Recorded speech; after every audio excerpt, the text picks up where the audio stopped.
Hoje você vai aprender a especular.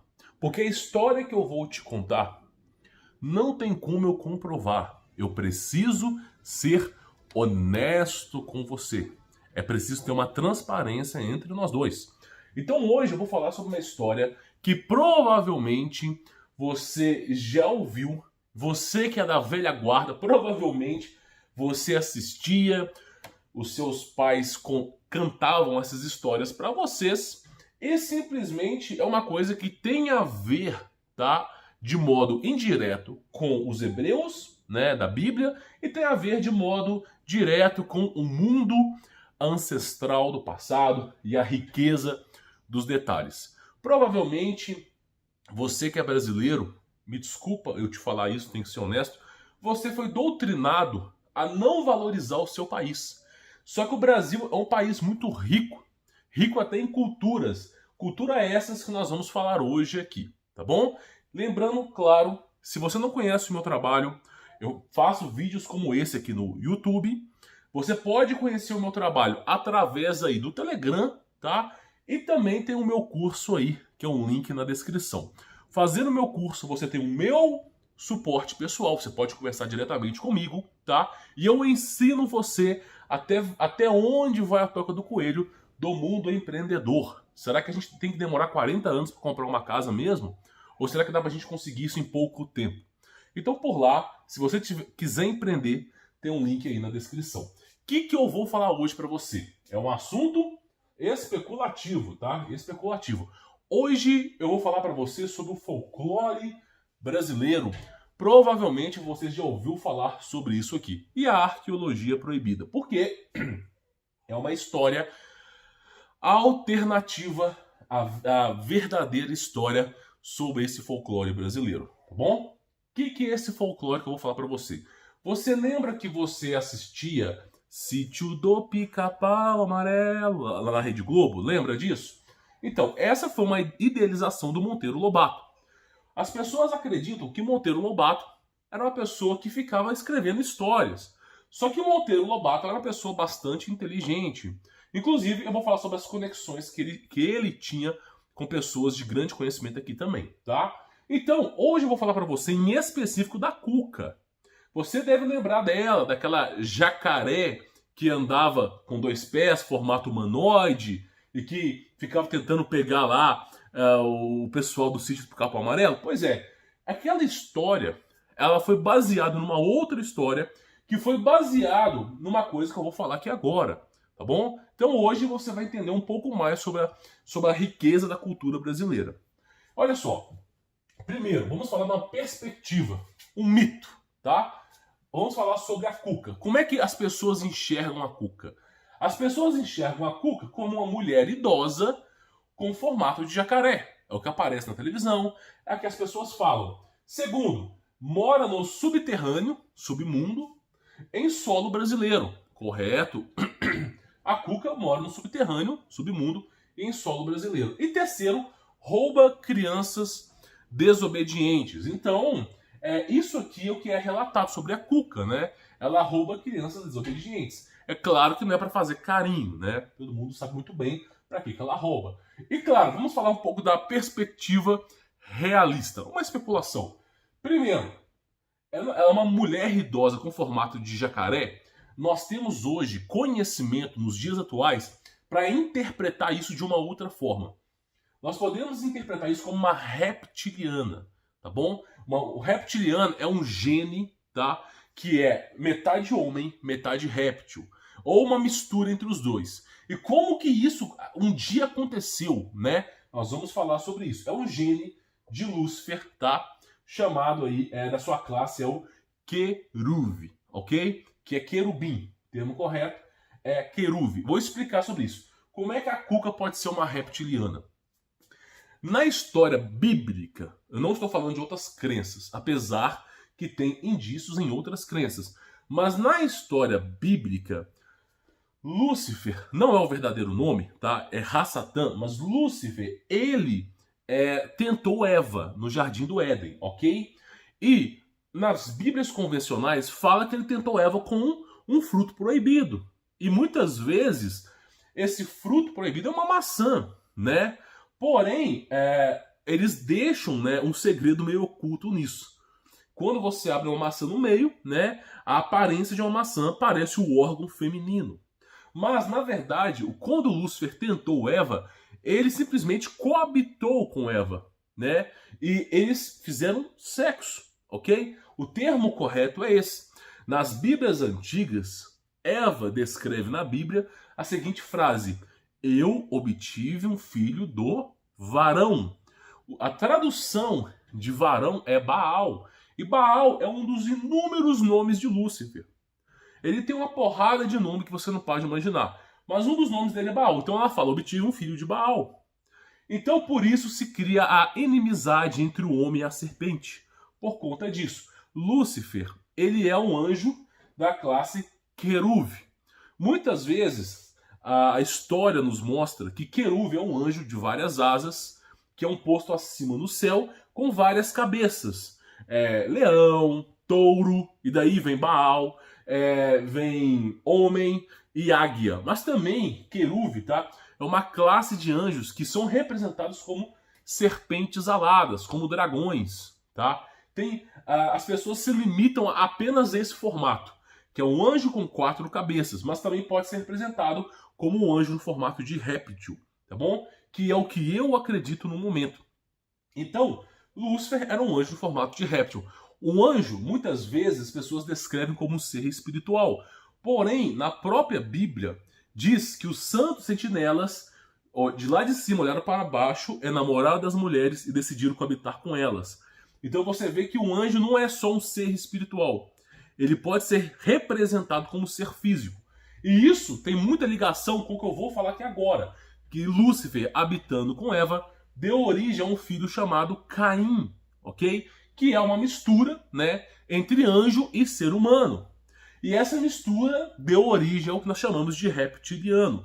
É uma fábula, é um mito. Mas isso explica o porquê existem esses répteis. Por que existem esses reptilianos? E por que eles vivem no submundo? Como é que eu posso explicar isso aqui para você? Porque essa história de réptil não é só brasileira, está no mundo inteiro. Para você ter ideia, os japoneses falavam sobre isso, os chineses, os egípcios, os hebreus, todo mundo tem uma história sobre esse povo aqui, tá? Então, a conexão que nós temos hoje é o quê? Que a descendência de Lúcifer, que é Caim, tá? Coabita na Terra, se multiplicou com mulheres, e nós temos aí a descendência reptiliana, tá bom? Falado disso, outra coisa, mora no submundo, né? A nossa Cuca é um ser que mora no subterrâneo, né? Retratado num sítio do Capão Amarelo, em fábulas que mora no submundo em solo brasileiro. O submundo não é muito descrito pelas pessoas, mas é algo rico em detalhes, tá? Muitas pessoas já falavam que existiam civilizações abaixo da Terra, abaixo do que nós estamos pisando aqui. Isso não é um conhecimento novo, tá bom? Então mora no submundo. E aqui eu já fiz uma aula falando sobre os domínios de Agartha, sobre os domínios de Gaia. Agartha é uma cidade, tá? E Gaia é uma região. Então, eu já vinha falando sobre isso aqui, tá? Agora, por que esses seres moram no submundo? Eu vinha falando, tem uma ligação com a Bíblia, ok? E também com qualquer outra religião. Até mesmo os maias já falavam o seguinte, que o dilúvio aconteceu, é unânime, universal. Qualquer povo, qualquer índio, você perguntar, tem alguma história de dilúvio, tá bom? É unânime e universal. Então, simplesmente para eles se refugiarem do dilúvio, eles passaram a morar no subterrâneo. A grosso modo é sobre isso. Eu já fiz um vídeo falando também. Então, simplesmente, né, é um réptil, uma descendência de Lúcifer, que mora no subterrâneo devido ao dilúvio e se alimenta de sangue e carne humana, principalmente de crianças. Por quê se alimenta de sangue e carne humana? Na Bíblia, no próprio Gênesis, quando Caim mata Abel, o Criador amaldiçoa Caim com uma marca. E o Criador ainda fala com Caim, você plantará e a terra não lhe dará recursos, não lhe dará mais forças. Se você plantará o seu alimento, você irá cultivar e você não terá mais forças. Então, simplesmente, o Criador amaldiçoa Caim, tá? E Caim, para poder se alimentar, sabendo que os alimentos não vão mais lhe trazer energia, começa a devorar o ser humano. Então, a história, por exemplo, do primeiro vampiro do mundo, eu vou fazer um vídeo sobre isso, é sobre Caim, que passou a beber sangue e comer carne humana para obter força. É óbvio que não é algo legal, não é algo agradável, né? Nesse povo aqui foi um povo perseguido, óbvio, né? Tá comendo carne humana, bebendo sangue humano, né? A terra tá cheia de ser humano, o ser humano não vai gostar disso. Então, simplesmente, se alimenta de sangue e carne humana, principalmente de crianças, devido à pureza. Então, basicamente, a história da cuca tem muita relação com a história dos hebreus, tá bom? E o que eu preciso falar para você? Quem que idealizou a história da cuca? Quem que foi o precursor da história da cuca? O precursor foi Monteiro Lobato. Muitas pessoas conhecem Monteiro Lobato por causa do Sítio do Pica-Pau Amarelo, ok? E claro, né? Claro que o Sítio do Pica-Pau Amarelo é uma riqueza de detalhes, é um folclore brasileiro. Porém, é um conhecimento muito mais profundo do que você imagina. E o Monteiro Lobato, ele tinha um contato, uma conexão chamada com Francisca Castro, que é a autora de um livro chamado Brasilidades. Nesse livro, a Francisca mostra que o nosso país, o Brasil, é muito mais ancestral do que nós imaginamos. Então, o Monteiro Lobato, ele trocava cartas, ele tinha contato com a Francisca Castro, e eu acredito, devido a esse contato, que o Monteiro Lobato também acreditava que o Brasil é um país muito rico, muito ancestral. E daí ele lançou, né, um livro chamado O Saci. Esse livro foi a primeira aparição da cuca, o Saci, ok? E muitos dizem que o Saci que pula de uma perna só pula de uma perna só porque a cuca comeu uma perna dele. É um relato, é uma especulação.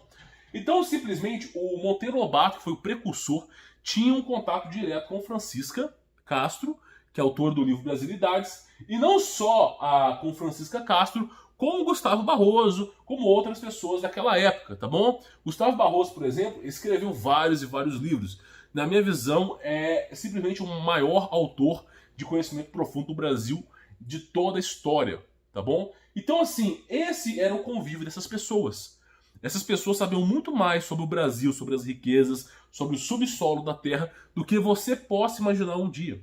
Então, por exemplo, tá, qual que eram as fontes de Monteiro Lobato? Será que ele decidiu criar Sítio do Pica-Pau Amarelo, que foi idealizado pela Globo? Será que ele decidiu escrever o livro Saci, falar sobre a cuca, porque ele teve um vislumbre cósmico?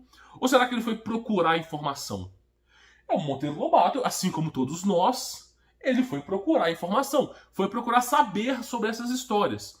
E o Monteiro Lobato chegou a uma seguinte solução, que ele estava estudando na época, que existia um dragão, né, que São Jorge matou. Naquela época, muito se falava do dragão que São Jorge matou. Lembra da história São Jorge o dragão? Na verdade, o nome é Jorge. A Igreja Católica o nomeou como santo e colocou o nome de São Jorge.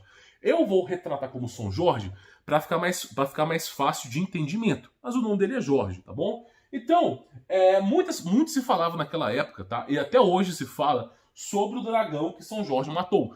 Eu vou fazer um vídeo, estou fazendo as minhas pesquisas, vou fazer um vídeo sobre o São Jorge e o dragão. Vou trazer para você aqui no YouTube, tá? E no Telegram.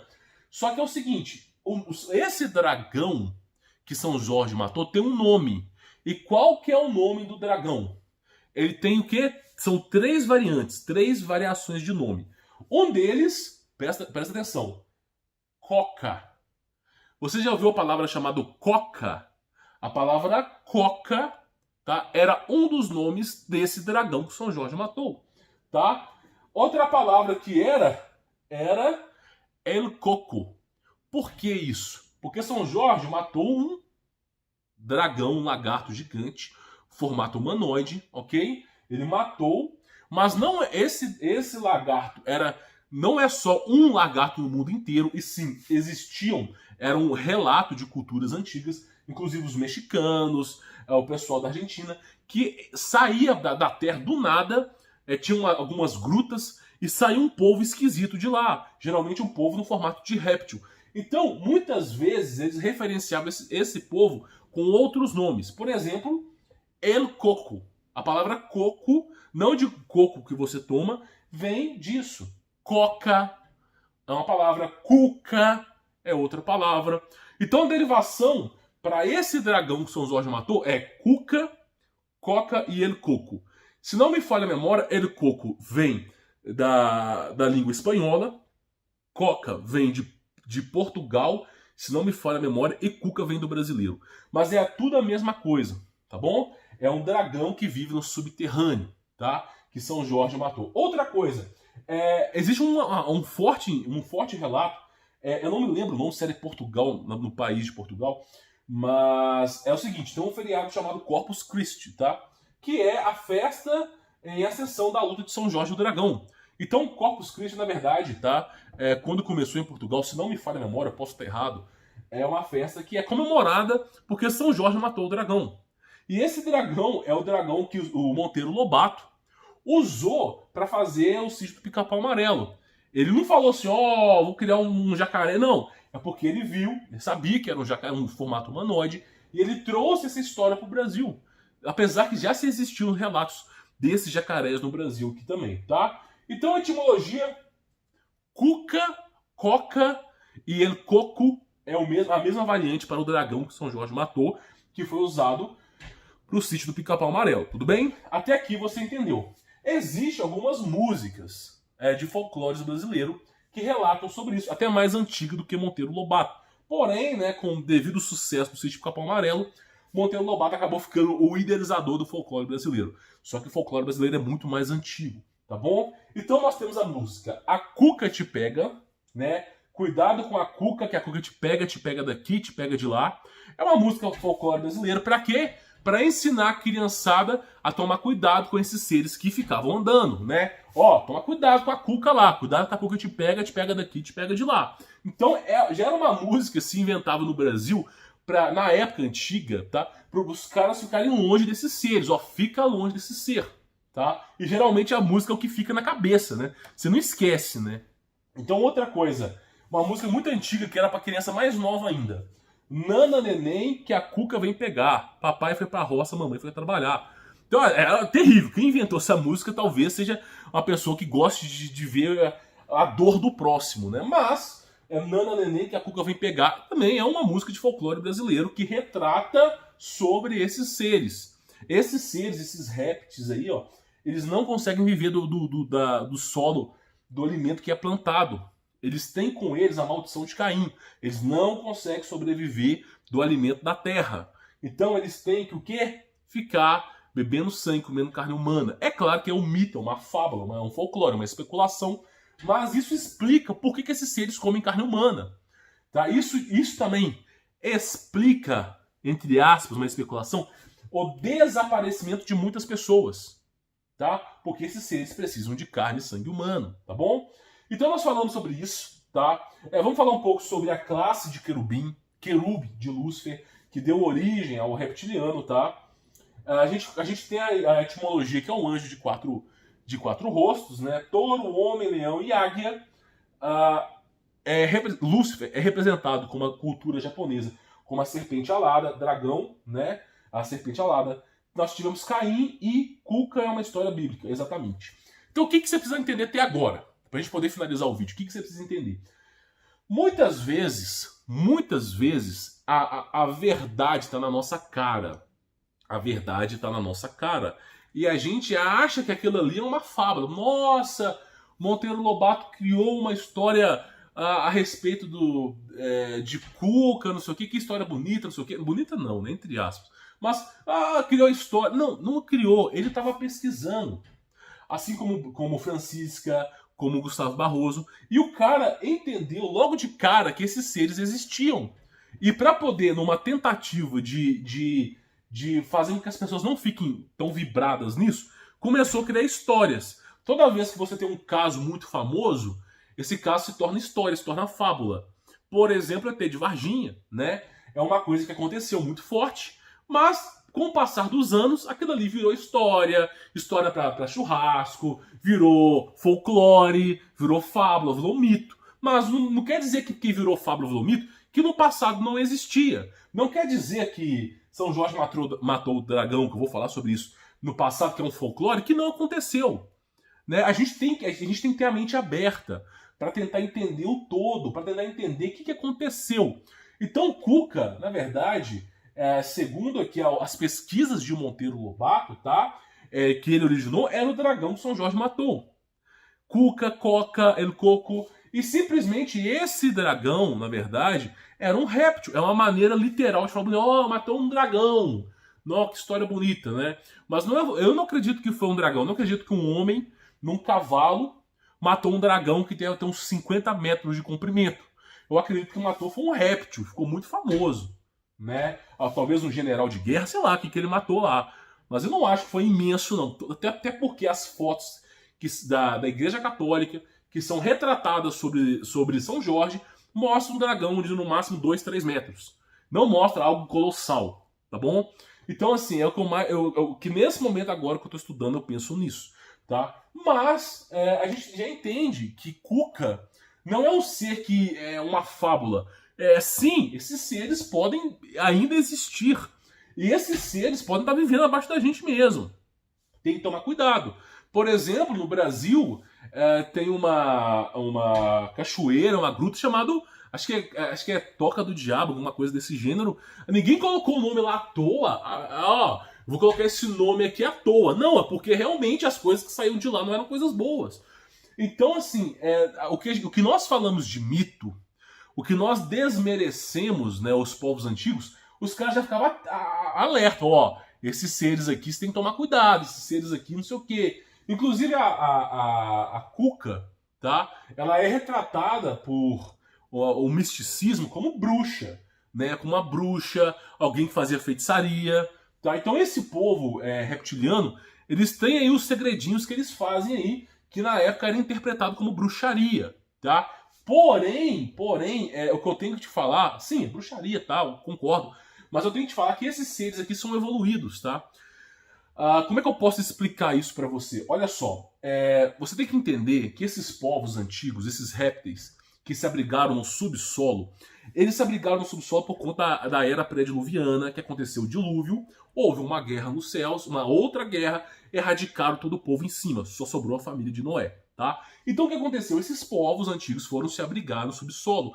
Só que a tecnologia que esse povo tem é muito grande, tá? Mesmo sendo grande, não supera dos anjos, tá? Não é porque um anjo é um ET, não, porque a tecnologia vem dos anjos mesmo. Então, simplesmente, esse povo usa e usava outra tecnologia. Quem se interessou muito por esses seres aqui era Hitler. Hitler fez estudos sobre isso aqui. Mandou pesquisadores pelo mundo inteiro procurando entradas de submundo para poder buscar tecnologia. E no final da guerra, Hitler já estava com caça, já estava com disco voador, já estava com não sei o quê. Dizem, né? Dizem. É uma história que eu não posso comprovar, mas eu também acredito que ele fugiu para a Antártida. Teve uma... Eu não lembro do nome da missão. Eu não lembro se era Fishball, Paperclip. Acho que era Paperclip. Eu não lembro. Eu sei que os caras foram atrás de Hitler na Antártida e simplesmente brotou um disco voador com uma suástica e simplesmente derrotou os caras lá. Os caras devem bater em retirada. Depois, o almirante Burns, né, que foi lá, fez uma pesquisa, não sei o quê, descobriu que tinha coisa por baixo, falou assim, ó, manda uma bomba nuclear naquele lugar, mas erradica esse povo, erradica, não deixa ninguém sobrar. Não é coisa boa que vem de lá. Aí o que aconteceu? Apareceu aquele famoso caso nos Estados Unidos dos OVNIs sobrevoando a Casa Branca. É um relato, né? Os caras estavam lá no Congresso para provar, para mandar uma bomba naquele lugar, e de repente os caras olharam para cima, cheio de OVNI lá na tela. O que aconteceu? Eu não sei se alguém pousou ali, conversou com a Casa Branca, mas depois daquilo ali, o assunto se encerrou, ninguém fala mais sobre isso. Houve o Tratado da Antártida e ninguém fala mais nada sobre isso. Então você vê que existem conexões. Para eu te explicar sobre os OVNIs, para eu te explicar sobre isso, você primeiro tem que entender, ter a sua mente aberta, que isso aqui pode ser real. Isso aqui está profundamente ligado ao submundo, aos domínios de Gaia. Por exemplo, você lembra no filme, eu não lembro se é isso de fato, mas eu acho que no filme Avatar fala que eles viviam na Pangeia. Se não me falha a memória, eu posso estar errado, vocês me corrijam aí. Mas Pangeia era o único continente no mundo inteiro, tá? Que eram os domínios de Pan, um dos filhos de Caim.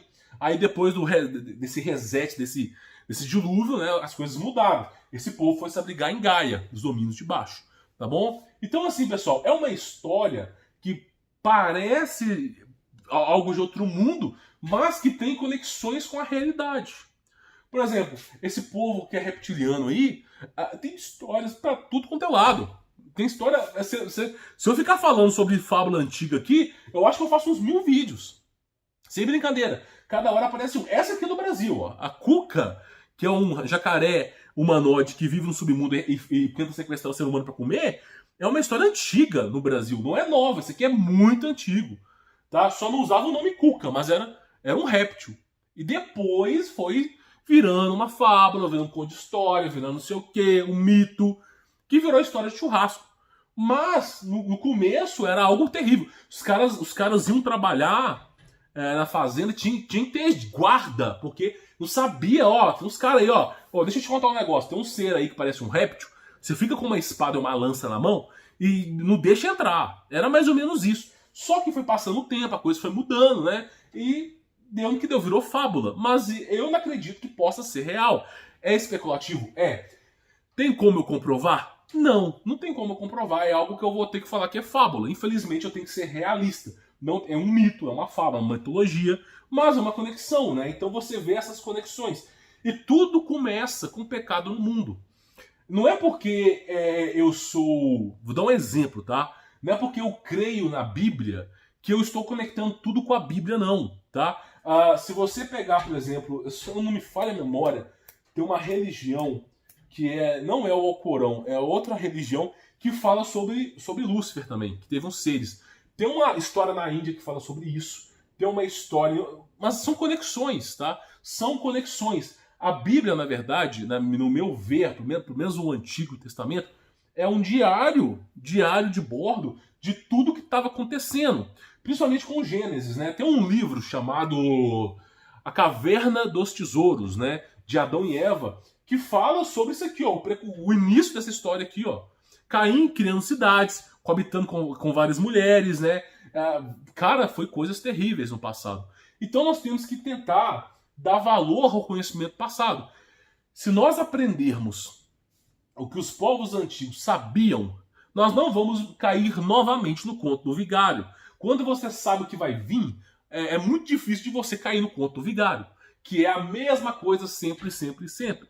Tá? O conto do vigário é aquela mesma história, é quando você tá andando no centro da cidade, aí tem um cara lá com uma mesinha, com 3 copinhos, colocando uma moedinha ali e fala assim, ó, se você acertar essa moedinha aqui, eu te dou, sei lá, 50 reais.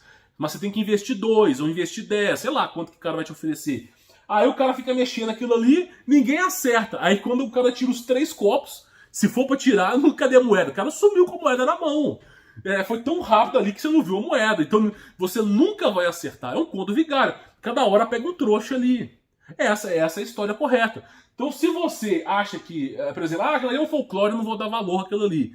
Beleza, mas quando você vê um réptil em algum lugar, quando você vê um humanoide, sei lá se vai aparecer na televisão, eu sei lá se vai aparecer, não sei, eu não faço ideia, eu não sou onisciente, mas quando você vê um trem, você fala, pô, peraí, eu lembro lá daquela vez que o cara falou que isso aí já é uma coisa antiga. Os povos antigos tinham medo desse povo aí, ó. Os povos antigos se armavam contra esse povo.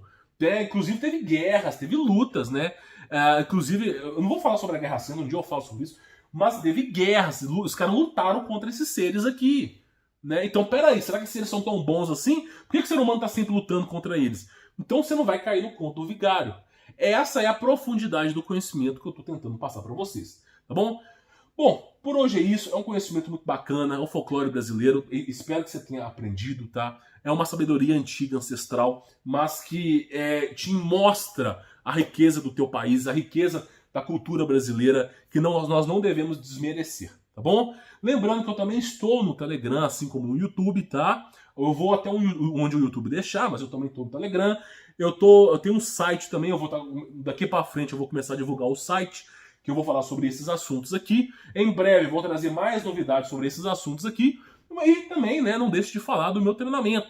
Quem quiser um contato mais íntimo comigo, Humberto, eu queria abrir um negócio, como é que eu faço para abrir um negócio no Brasil, como é que eu consigo empreender, como é que eu consigo prosperar. Você já entendeu que não dá trabalhar fichado, ser assalariado, não é algo ruim, mas não vale de te garantir comprar uma casa. Às vezes o sistema quer que você fique preso no sistema a vida toda. E quando você é empreendedor, você consegue, em pouco tempo, realizar essas coisas que você precisava. Comprar uma casa, melhorar a sua vida, dar um pouco de qualidade para sua família. Então, eu ensino, né, no curso chamado Como Vencer Todas, a empreender verdadeiramente. Quem quiser, tem um link aí na descrição, tá bom? Bom, sou Humberto Voltz, vou ficando por aqui. Muito obrigado pela sua audiência e eu espero que esse conhecimento possa ter sido de suma importância para você, tá bom? Espero, né, que eu esteja aí fazendo o próximo vídeo para você sobre São Jorge aqui, tá? Eu tô estudando, eu vou trazer o próximo vídeo para você sobre isso, tá bom? Vou ficando por aqui, sou Humberto Voltz. Forte abraço.